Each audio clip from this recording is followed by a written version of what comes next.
দাউদ আলাইহিস সালাম এই জেরুজালেম থেকে, যেখানে এই লড়াইগুলো হচ্ছে এখন, এখান থেকে তিনি 40 বছর বিশ্ব শাসন করেছেন। এবং তারপরে তার সন্তান সুলাইমান আলাইহিস সালাম আরও 40 বছর তার বাবার চেয়েও দাপটের সাথে এই বিশ্ব শাসন করেছে। এবং তারা ছিলেন তখন মুসলিম, তারা ছিলেন তখন কি মুসলিম। কিন্তু এখন যেটাকে আপনারা দেখছেন, তারা ওই শাসনটাকে ফিরিয়ে আনার চেষ্টা করছে, কিন্তু ভুল একটা পথে। ভুল পথটা কোথায়? তারা মনে করে তাদের একজন মাসিহ আসা এখনো বাকি আছে, এবং তারা মাসিহুদ দাজ্জালকেই তাদের মাসিহ মনে করে।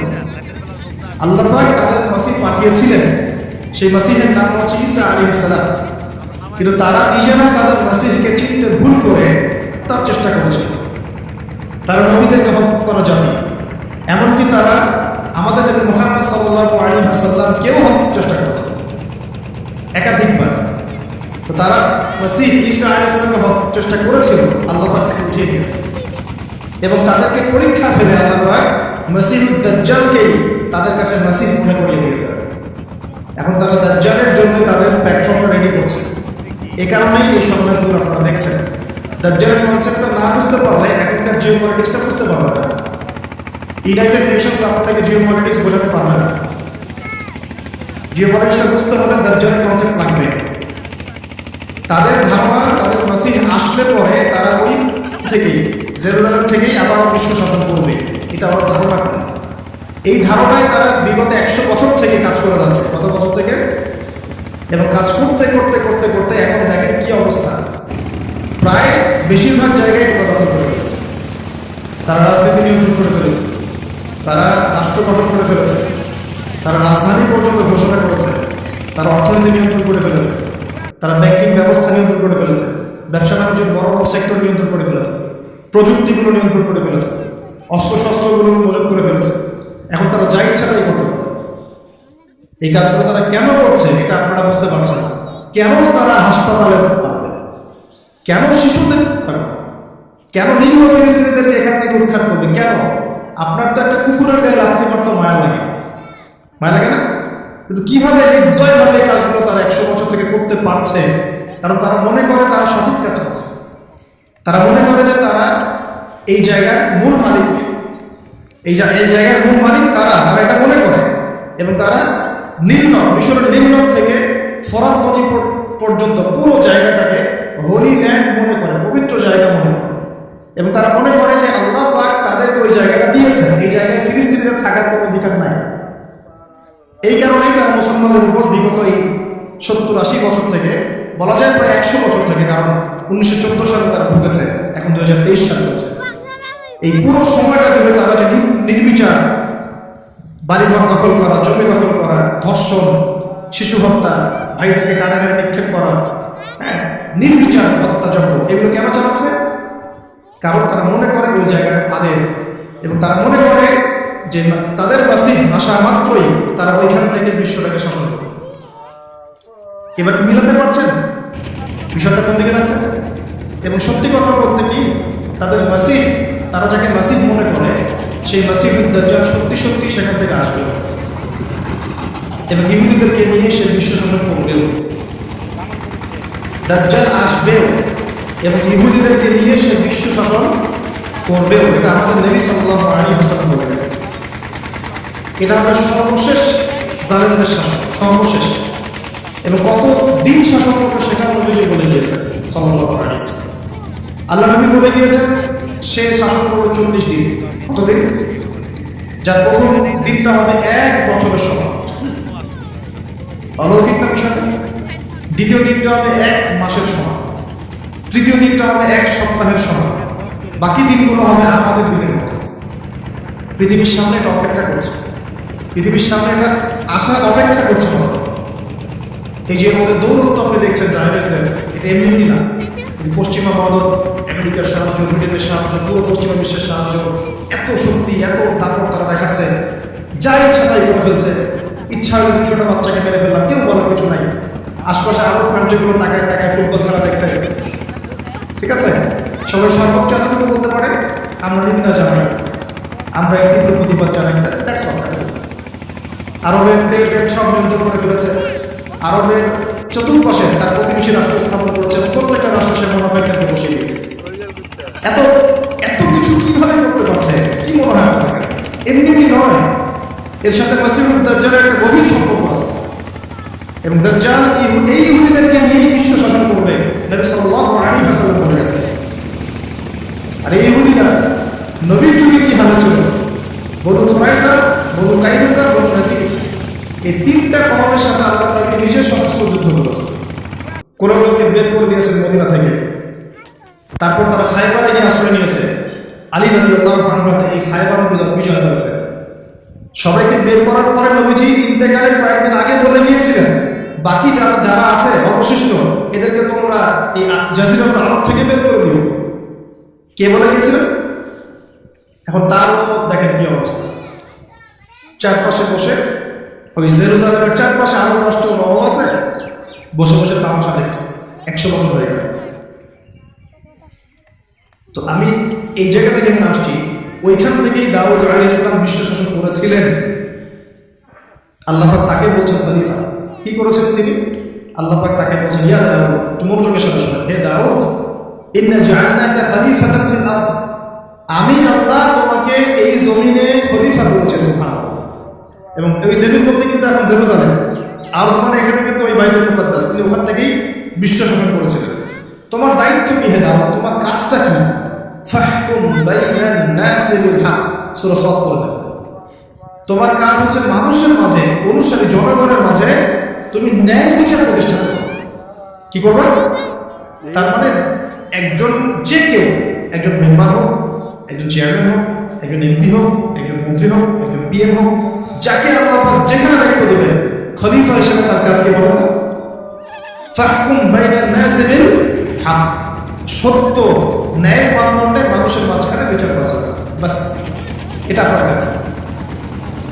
নেতৃত্ব দিলে দোষের কিছু নাই, নেতৃত্ব পেলেও দোষের কিছু নাই, কিন্তু ফাংশনটা কি? একজন খলিফার কাজটা কি?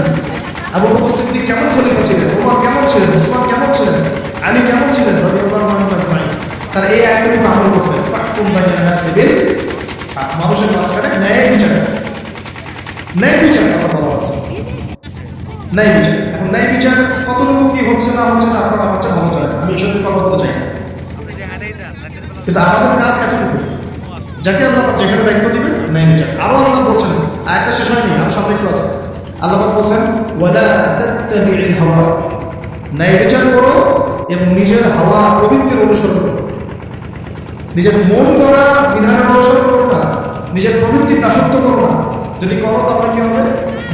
ইউদিল্লাকা আন সাবিলিল্লাহ, তাহলে আল্লাহ পাকের এই সরল পথ থেকে ওই প্রবৃত্তির অনুসরণ তোমাকে বিচ্যুত করবে। কার কথা এগুলো? আল্লাহর কথা। ইন্নাল্লাযীনা ইউদিল্লুনা আন সাবিলিল্লাহ, পরের আয়াত, নিশ্চয়ই যারা আল্লাহ পাকের সরল পথ থেকে বিচ্যুত হয়ে গেছে, লাহুম আযাবুন শাদীদ, তাদের জন্য কঠিন শাস্তি আছে। আযাবুন শাদীদ মানে কঠিন শাস্তি আছে। বিমা নাসু ইয়াউমাল হিসাব, এই কারণে যে তারা হিসাবের দিনটা ভুলে গিয়েছে। এই দুইটা আয়াত শোনাই দিলাম। আল্লাহ পাক যাকে যেখানে দায়িত্ব দিবেন সবসময় এই দুইটা আয়াত মাথায় রাখবেন। যে আল্লাহ পাক আপনাকে দাউদ আলাইহিস সালামের মতো কাজ দিয়েছেন, আল্লাহ পাক আপনাকে আদম আলাইহিস সালামের মতো কাজ দিয়েছেন। যাকে এক্স ওয়াই জেড বয়ে বেড়ে গেছে, এটা আমাদের দেখা যায়। আমরা ধর্মতান্ত্রিক দৃষ্টিকোণ থেকে শুধু মূলনীতি করব। তাহলে এখানে খলিফার কাজ কি বুঝতে পারলাম? মানুষের মাঝে ন্যায় বিচার প্রতিষ্ঠা করা, প্রবৃত্তির দাসত্ব না করা। যদি করি তাহলে কঠিন শাস্তি অপেক্ষা করছে। এখন আসেন, আল্লাহ নবী সাল্লাল্লাহু আলাইহি ওয়াসাল্লাম কি এই আয়াতের উপর আমল করে যান নাই? গিয়েছেন না? যান নাই? তার জীবন দশায়, তার 23 বছরের এই নবমী জীবনে কেউ কখনো জুলুমের শিকার হয়েছিল? বলেন তো, কেউ বলতে পারবে বুকে হাত দিয়ে যে একজন মানুষ জুলুমের শিকার হয়েছে? তার রেখে যাওয়া ইসলামের এই প্ল্যাটফর্মের উপরে আবু বকর সিদ্দিক শাসন চালিয়েছেন 2.5 বছরের মতো। আবু বকর সিদ্দিকের সময় কি কেউ জুলুমের শিকার হয়েছে? তিনি কি এই আইনগুলোর উপর আমল করেছিলেন না করেন না? কারণ তিনি একজন সফল খলিফা ছিলেন। আমরা খলিফা এবং খেলাফা দুটার ব্যাখ্যা বুঝতে পারলাম। যে খলিফা আল্লাহ পাকের বিধান মেনে বিচার ফয়সালা করে, ওই শাসন ব্যবস্থাটাকেই বলা হয় খিলাফা। এটা নতুন কোনো মৌলবাদী শব্দ নয়, আমরা ভুল বুঝি, আমাদেরকে ভুল বোঝানো হয়। একজন খলিফা যে আল্লাহ পাকের বিধান অনুযায়ী বিচার ফয়সালা করে, তারই শাসন ব্যবস্থাটাকে বলা হয় খিলাফা, যেটা আসবে স্বামী ঈসা আলাইহিস সালামের হাতে। এখন আপনি সর্বোচ্চ পর্যায়ে যান বিশ্বের ইউনাইটেড নেশনস, এখানে খিলাফা কায়েম আছে?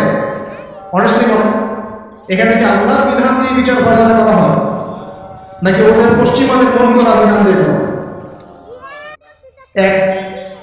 100-200 কেন, একদিনে যদি 1000টা বাচ্চাকে বোম মেরে হত্যা করে দেয়, তারপরে ওরা ইসরায়েলের পাশে থাকবে, বলবে আমরা আমাদের বন্ধুর পাশে আছি। আমাদের যদি এরপরে চোখ না খুলে, তাহলে নিশ্চিত আমরা ইন্টারনালি ব্লাইন্ড, আধ্যাত্মিকভাবে অন্ধ হয়ে গেছি। আর যারা অন্ধ তারাই তো অন্ধ লজ্জার অনুসরণ করবে। আমি জানি আমাদের উপরের লেভেলে যারা আছেন তারা এগুলো সব ভালো করেই বোঝেন, কিন্তু পরিবেশ পরিস্থিতির কারণে অনেক সময় তারা সত্য কথা বা সাহস করে অনেক কিছু বলতে পারে না। কারণ তারা অবশ্যই বোঝেন, তারা মুসলিম পরিবার থেকে এসেছে। আমাকে বলেন, তাদের যে সিস্টেম, এই সিস্টেমের মধ্যে যে অর্থ ব্যবস্থাটা আছে, এটা সুদ ভিত্তিক না সুদ বিবর্জিত? তাহলে এটাকে আল্লাহ পাকের কোরআনের সাথে গাদ্দারি হবে। তাহলে ওর আন্ডারে থাকলে কি আমরা সত্যিকারের খেলাফা গায়ে করতে পারবো? সম্ভব না। ও যে মিডিয়াগুলো চালায়, এই মিডিয়াতেও যা মানুষকে বোঝায় নাই। একজন মুসলমানকে যদি ও সন্ত্রাসী রূপে উপস্থাপন করে, সারা বিশ্ব বলে হ্যাঁ সন্ত্রাসী। একজন ব্যক্তি, আমি নাম mention করছি না, গণহারে মানুষ হত্যা করেছে, তাকে শান্তিতে নোবেল পুরস্কার দেওয়া হচ্ছে। এই হলো তো চরিত্র। Media, political system, banking system, প্রযুক্তি, এগুলো কোনটা মুসলমানের সাথে? কোনটা কি মুসলমানের সাথে? সবগুলো করেছিল ওদের সাথে। ওখানে গিয়ে আমরা সর্বোচ্চ কি করতে পারি? আমরা হয়তো ফিদেল ক্যাস্ট্রোর মতো একটা ভাষণ দিতে পারবো, অথবা ওই গাদ্দাফির মতো একটা ভাষণ দিতে পারবো। যারাই সেখানে দাঁড়িয়ে লম্বা লম্বা লেকচার দিয়েছে, গরম গরম বক্তব্য দিয়েছে, ওদের সবাইকে হয় মেরে দেওয়া হয়েছে, নাহলে ক্ষমতাচ্যুত করা হয়েছে। আমাদের চোখ কবে খুলবে? এটা একটা কুফুরি শক্তি। এটা এই পৃথিবীর সবচেয়ে বড় শেখ, সবচেয়ে বড় তাগত, সবচেয়ে বড় কুফর। এর গোড়ায় গিয়ে আমাদের আঘাত করতে হবে, এবং সে আঘাতটা আমরা করতে পারবো না, আমরা জানি। সে আঘাতটা করবে ইমামুল মাহদী এবং ঈসা আলাইহিস সালাম। আমি জানি আমরা কিছু করতে পারবো, এবং আমি আপনাকে করতেও বলছি না কিছু। ভবিষ্যৎটা বলে দিচ্ছি ইনশাআল্লাহ, এই বৈশ্বিক এই শিরক আর কুফর তাগুতের গোড়ায় সে করে আঘাতটা করবে কে? ইমামুল মাহদী এবং ঈসা আলাইহিস সালাম। তারপরে আবার জেরুজালেম থেকে বিশ্ব শাসন হবে ইনশাআল্লাহ। তখন প্রত্যেকটা মুসলমানের হক অধিকার রক্ষা করা হবে। তখন মুসলমানরা এইভাবে মাথা নত করে বাঁচবে না, মাথা উঁচু করে বাঁচবে। এত সহজ যে মুসলিম বাচ্চাদেরকে বোমে হত্যা করে ফেললো। আমি আপনাদেরকে দলিল দিলে রাত 2টা-3টা বেজে যাবে। একজন সাহাবীর হত্যার প্রতিশোধ নেওয়ার জন্য নবী সাল্লাল্লাহু আলাইহি ওয়াসাল্লাম 30,000 সৈন্যবাহিনী রেডি করে রোমানদের বিরুদ্ধে যুদ্ধ করতে পারেন। কয়জন সাহাবী? আবার একজন দিনী বোন, মুসলিম রমণী মহিলা সাহাবী ইজ্জতের বিনিময়ে পুরা বনু কুরাইজার সাথে নবী যুদ্ধ করেছেন। নবী একজন রাষ্ট্রদূত পাঠিয়েছিলেন, খ্রিস্টানরা ওই রাষ্ট্রদূতকে হত্যা করেছে। ওই একজন সাহাবীকে হত্যার প্রতিশোধ নেওয়ার জন্য আল্লাহ নবী সাল্লাল্লাহু আলাইহি ওয়াসাল্লাম মুতার যুদ্ধে চলে গিয়েছে। কি মনে করেছে মুসলমানদের গোড়া? যা ইচ্ছা তাই করবে?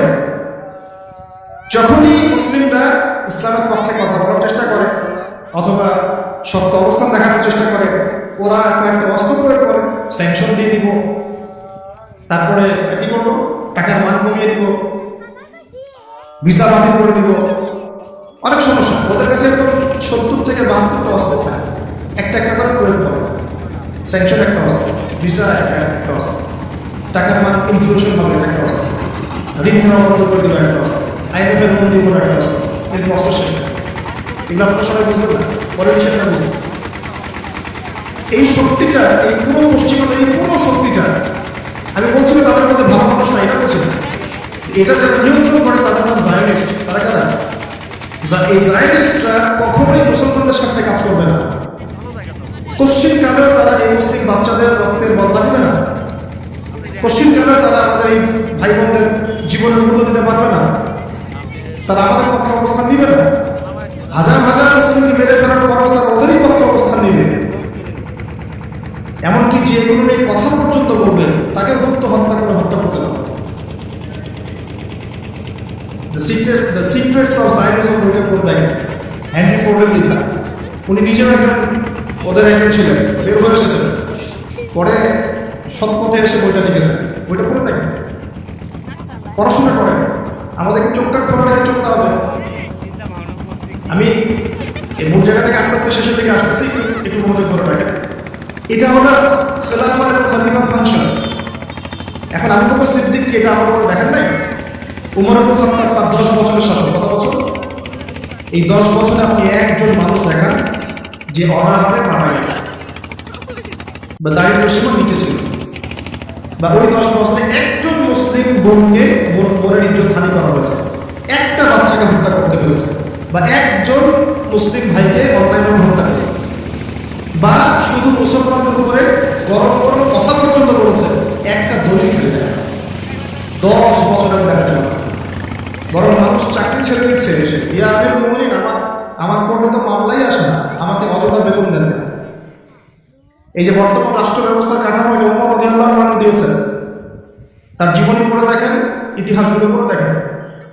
এখন এই 10 বছর যদি এভাবে চালানো যায়, তাহলে আমরা কেন এখন দুর্বল হচ্ছে? আরো সামনে যান, ওই 10 বছরে ওমর রাদিয়াল্লাহু আনহু এই বাইতুল মুকাদ্দাসও জয় করেছিলেন, মনে আছে? উটের পিঠে তিনি একবার চলেছেন, তারপর ভিত্তকে উঠিয়েছেন, ওটা নিয়ে কাজী নজরুল ইসলাম কবিতা লিখেছিলেন। এগুলো তো এখন নাই কবিতা, এটা তো আমিরুল মুমিনিন কবিতা ছিল একটা আগে, ওটা তো এখন আপনারা পড়তে পারেন। কেন পড়তে পারেন না এটা আপনারা বুঝবেন। কেন পড়া যাচ্ছে না, কি সমস্যা হচ্ছে, পড়লে কি হবে, কোথায় নিয়ে যাচ্ছি আমরা বাচ্চাদেরকে, এখন কোন দিকে নিয়ে যাচ্ছি বাচ্চাদেরকে আমরা? আসলে ইসলামের শিক্ষা ছাড়া আপনি যত শিক্ষায় শিক্ষিত পড়েন না কেন, পরকালে আপনি পস্তাবেন, আমরা পস্তাব না। পরকালে আপনি পস্তাবেন যে আমি আমার সন্তানকে কেন এই শিক্ষা দিয়ে আসলাম না। হয়তো আজকে রব্বুর হামদুলিল্লাহ কেমন রব্বায়ানি সগীরা বলতে পারতো, এখন তো সেটাও পারছে না। উসমান রাদিয়াল্লাহু আনহু খেলাফতের 12 বছর, কত বছর? একটা ঘটনা দেখেন, মুসলিমদের অধঃপতনের বা মুসলমানদের অপদস্থ করেছে একটা ঘটনা। এরপর আলী ইবনে আবি তালেবের আরো প্রায় 1-2 বছর, ওই সময় দেখেন। আমি বলেছিলাম 1200 বছর প্রায়, তারপর উমাইয়ারা শাসন করেছেন প্রায় 97 বছর। কত বছর?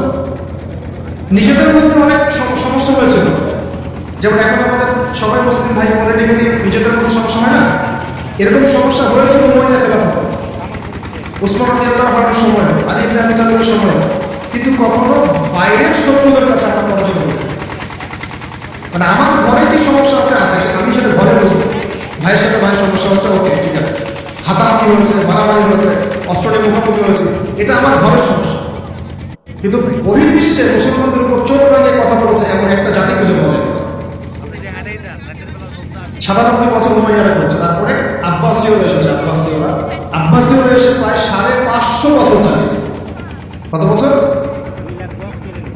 এর পর আসছে মামলুক, তারপরে ফাতেমিরা, ওইদিকে কর্ডোবাতে ছিল ইসলামিক খেলাফত, ওই আন্দালুসিয়ায়, এখনকার স্পেন, ইতালি, এগুলো সব আমাদের ছিল। তারপরে সালাহ নাহিম রাহিমুল্লাহ আইয়ুবী শাসন এসেছে, তারপরে জেঙ্গিদের শাসন এসেছে, মুঘলদেরটা জানেন আপনারা, আফগানদেরটা জানেন, এমনকি হিন্দুস্তান পর্যন্ত দেখেন নাই, এটা পুরো আমাদের আওতাভুক্ত ছিল এক সময়, ইংরেজরা আসার আগ পর্যন্ত। এভাবে বিশ্ব এগিয়ে গেছে ইসলামের হাত ধরে। কখনো কাউকে জোর করে ফোর্স করে মুসলমান করানো হয় না, কখনো কোনো অমুসলিমের অধিকার খর্ব করা হয়নি। মানে একজন অমুসলিম যদি আমাদের আন্ডারে থাকতো, তার অধিকার সবার আগে নিশ্চিত করা হয়েছে।